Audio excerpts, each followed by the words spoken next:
एक तालाब में कम्बुग्रियो नामक एक कछुआ रहता था। उसी तालाब में दो हंस तैरने के लिए उतरते थे। हंस बहुत हंसमुख और मिलनसार थे। कछुए और उनमें दोस्ती होते देर न लगी। हंसों को कछुए का धीमे धीमे चलना और उसका भोलापन बहुत अच्छा लगा। हंस बहुत ज्ञानी भी थे। वे कछुए को अद्भुत बातें बताते, ऋषि मुनियों की कहानियाँ सुनाते। हंस तो दूर दूर तक घूमकर आते थे, इसलिए दूसरी जगहों की अनोखी बातें कछुए को बताया करते। कछुआ मंत्रमुग्ध होकर उनकी बातें सुनता। बाकी तो सब ठीक था, पर कछुए को बीच बीच में टोका टाकी करने की बहुत आदत थी। अपने सज्जन स्वभाव के कारण हंस उसकी इस आदत का बुरा नहीं मानते थे। उन तीनों की घनिष्ठता बढ़ती गई। दिन गुजरते गए। एक बार बड़े जोर से चारों ओर सूखा पड़ा। बरसात के मौसम में भी एक बूंद पानी नहीं बरसा। उस तालाब का पानी सूखने लगा। प्राणी मरने लगे। मछलियाँ तो तड़प तड़प कर मर गई। तालाब का पानी और तेजी से सूखने लगा। एक समय ऐसा भी आया कि तालाब में खाली कीचड़ रह गया। कछुआ बड़े संकट में पड़ गया। जीवन मरण का प्रश्न खड़ा हो गया। वही पड़ा रहता तो कछुए का अंत निश्चित था। हंस अपने मित्र पर आए संकट को दूर करने का उपाय सोचने लगे। वे अपने मित्र कछुए को ढांढस बंधाने का प्रयत्न करते और हिम्मत न हारने की सलाह देते।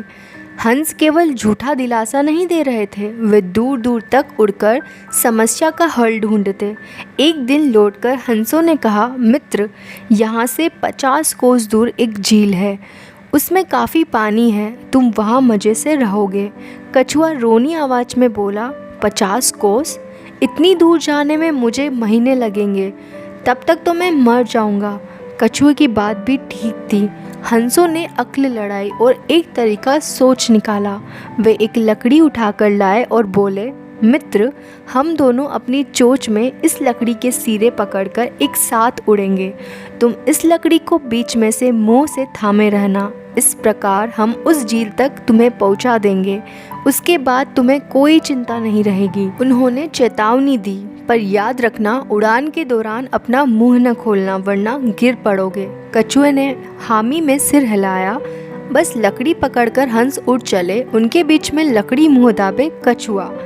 वे एक कस्बे के ऊपर से उड़ रहे थे कि नीचे खड़े लोगों ने आकाश में अद्भुत नज़ारा देखा। सब एक दूसरे को ऊपर आकाश का दृश्य दिखाने लगे। लोग दौड़ दौड़ कर अपने छज्जों पर निकल आए। कुछ अपने मकानों की छतों की ओर दौड़े। बच्चे, बूढ़े, औरतें व जवान सब ऊपर देखने लगे। खूब शोर मचा। कछुए की नज़र नीचे उन लोगों पर पड़ी और उसे आश्चर्य हुआ कि उन्हें इतने लोग देख रहे हैं। वह अपने मित्रों की चेतावनी भूल गया और चिल्लाया, देखो कितने लोग हमें देख रहे हैं। मुंह के खुलते ही वह नीचे गिर पड़ा। नीचे उसकी हड्डी पसली का भी पता नहीं लगा। तो इस कहानी से क्या सीखें?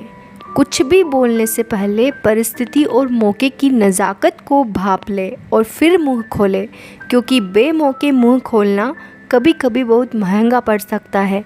इसलिए कहते भी है कि बुद्धिमान भी अगर अपनी चंचलता पर काबू नहीं रख पाता है तो परिणाम काफ़ी बुरा होता है।